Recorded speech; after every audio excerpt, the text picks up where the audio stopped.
সবাইকে শুভেচ্ছা জানাচ্ছি।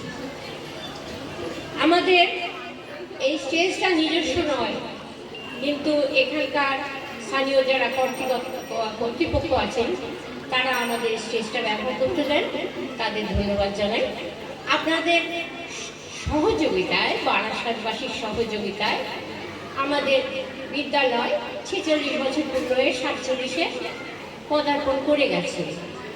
1978 সালে 20শে ডিসেম্বর আমরা বিদ্যালয় প্রতিষ্ঠা করেছিলাম। আমাদের প্রতিষ্ঠাতা শ্রী সুবরঞ্জন সেনগুপ্ত মহাশয় আমাদের সঙ্গে নিয়ে এই বিদ্যালয় প্রতিষ্ঠা করেছিলেন। ধীরে ধীরে ধীরে ধীরে সেই বিদ্যালয় 4টে শাখায় উন্নত হয়েছে।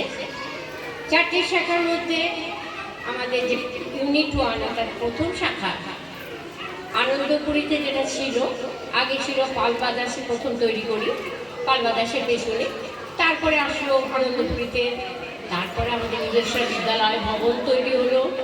এখন ওখানে স্টেজও করে ফেলেছি আমরা 4 তলায়। সেই স্টেজে কালে মানে 2 দিন 25-26 দুদিন আমাদের অনুষ্ঠান হয়েছে এবং সেই স্বপ্ন পূরণের আনন্দ আমরা ভাবতেও পারি না এরকম একটা স্টেজ আমরা তৈরি করতে পারবো। যেদিন প্রথম স্কুল করেছিলাম সেদিন তো ভাবতেও পারিনি যে বিদ্যালয় এত বড় হবে, তার নিজস্ব স্টেজ হবে, সেখানে অনুষ্ঠান হবে, ভাবতে পারিনি। এখানেও যেহেতু এদের সহযোগিতায় আমরা একটা স্টেজ পেয়ে গেলাম, করতে পারছি। নপাড়া আমাদের যে স্কুল, শালবাগান স্কুল, সেখানেও 3 তলায় আমরা প্রোগ্রাম করব। আপাতত টেম্পোরারি স্টেজ করে পরে পার্মানেন্ট স্টেজ করব। এইভাবে আমাদের নবপল্লী স্কুলেরও ফাংশন করব। এইভাবে চলছে, আস্তে আস্তে এগিয়ে যাচ্ছি, 50 বছরের দিকে এগিয়ে যাচ্ছি। এটা বারাসাতবাসীর সহযোগিতা, বারাসাতবাসীর সহযোগিতা, অগণিত অভিভাবক অভিভাবিকাদের সহযোগিতা। এছাড়া আছেন আমাদের 4টে বিদ্যালয়ে যারা শিক্ষক শিক্ষিকা, তারা এই বিদ্যালয়কে ধরে রেখেছেন। যারা ভারপ্রাপ্ত শিক্ষিকা আছেন আমাদের বিদ্যালয়ে, এখানে আছেন মালা রায়চৌধুরী, ওখানে ভারতী ঘোষ, এই যে জয়ন্ত মুখার্জি, মৈত্রী খাটনবিশ আছেন, সৌমিশ্র সেনগুপ্ত, ছায়া ঘোষ, সবাইকে আমরা প্রতিবারই হল প্রোগ্রাম করে সবাই আসেন। এবারে করা সম্ভব হচ্ছে না, কারণ অনেক ছুটি পড়ে গেছে, পড়াশুনোর ক্ষতি হচ্ছে, যার জন্যে আমরা সবাইকে একসঙ্গে রাখতে পারিনি। কিন্তু আমি এই ভারপ্রাপ্ত শিক্ষক শিক্ষিকাদের সহযোগিতা, তার সঙ্গে আমাদের যে শিক্ষক শিক্ষিকা আছেন, সহযোগী শিক্ষক শিক্ষিকা, তারা প্রত্যেকেই এত ভালো, ঈশ্বরের কৃপায় এইরকম বিদ্যালয় আমরা বিদ্যালয় শিক্ষক শিক্ষিকা পেয়েছি। শিক্ষিকারা, আমি আপনাদের মাতৃ সম্মেলনে বলি যে তারা হচ্ছে সাবস্টিটিউট মাদার, এবং শিক্ষকরাও তারাও তাদের বাবা যেরকম মেয়েদের আগলে রাখে, ছেলে মেয়েদের ঠিক সেইভাবেই আগলে রাখে। এতে ঈশ্বরের বিরাট প্রাপ্তি। ঈশ্বর আমাদের উপর অনেক অনেক অনেক আশীর্বাদ করেছে। 9 জনের উপর আশীর্বাদ না করলে এরকম শিক্ষিকা পাওয়া যায় না। অত্যন্ত গুণী, এক এক দিকে এক একজন গুণী, এক একজন এক একভাবে প্রতিভাময় রয়েছে, তারা প্রতিভাময়ী রয়েছে, তারা তাদের নিজেদের বিকাশ করার চেষ্টা করে যাচ্ছে। আমি চাই যারা লেখাপড়া শিখে, গান বাজনা শিখে, কবিতা শিখে আমাদের বিদ্যালয়ের শিক্ষক শিক্ষিকা হয়েছেন। এই যে জয়ন্ত মাস্টার, ইনি তবলা শিখেছিলেন কিন্তু প্র্যাকটিসটা চালিয়ে গেছেন। এত বড় স্কুল সঙ্গে খুবই পরিশ্রম হয় নিজের, কিন্তু প্র্যাকটিস চালিয়ে। আমাদের বাইরে থেকে কোনো কাউকে নিয়ে আসতে হয় না যে তারা আমাদের গানের ফাংশনে সহযোগিতা করবে। এটা একটা বিরাট প্রাপ্তি। আমি চেয়েছি যে সংসারের চাপে পড়ে কারোর প্রতিভা যেন নষ্ট না হয়ে যায়, এইসব অনুষ্ঠানের মাধ্যমে তারা নিজেদের বিকশিত করতে পারে। বেশিরভাগ ক্ষেত্রে আপনারা হয়তো গান জানেন, নাচ জানেন, কবিতা জানেন, আপনারা নিজেরা ভাববেন সংসারের চাপে পড়ে অনেকেরই সব কিছু নষ্ট হয়ে যায়, কিন্তু আমাদের নলেজ হবে সেটা আমি হতে দিই না। তারা নিজে থেকে বিকশিত করুক, আমি এটাই চেয়েছি চিরকাল। আর আছেন আমাদের যারা পিসি অর্থাৎ চতুর্থ শ্রেণী কর্মচারী, তাদেরও সহযোগিতা এই পরিমাণ যে ভাবাই যায় না যে তারা বাড়িতে তাদের ছেলেমেয়ে নোংরা পরিষ্কার করেন, নানা রকমভাবে ছেলেমেয়েরা নোংরা করে, তারা পরিষ্কার করেন, দুহাতে পরিষ্কার করছেন, কখনো তাদের প্রতি বিরূপ হন। এটাও একটা বিরাট প্রাপ্তি যে এইরকম সহযোগিতা সেই সমস্ত কৃষিদের দ্বারা। তারা হয়তো লেখাপড়া খুব বেশি হতে পারেননি সংসারের চাপে, কিন্তু এখানে এসে তারা অত্যন্ত আনন্দে থাকেন। মানুষের প্রতিটি সাক্ষাৎ তারা হয়নি এখনো কিছু এসে গেছে। আশিস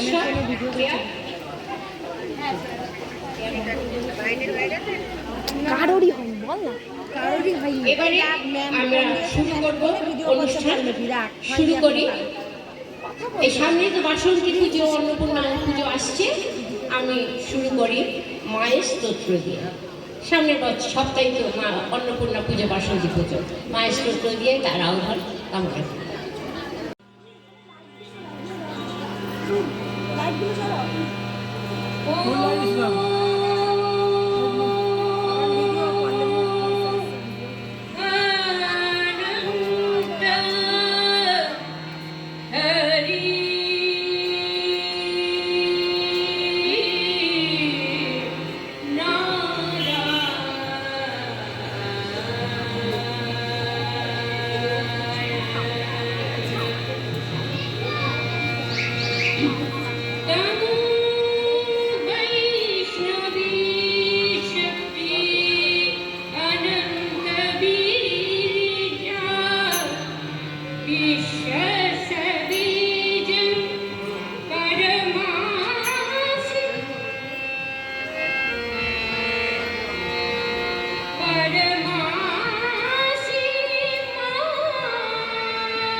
দেখতে পাচ্ছি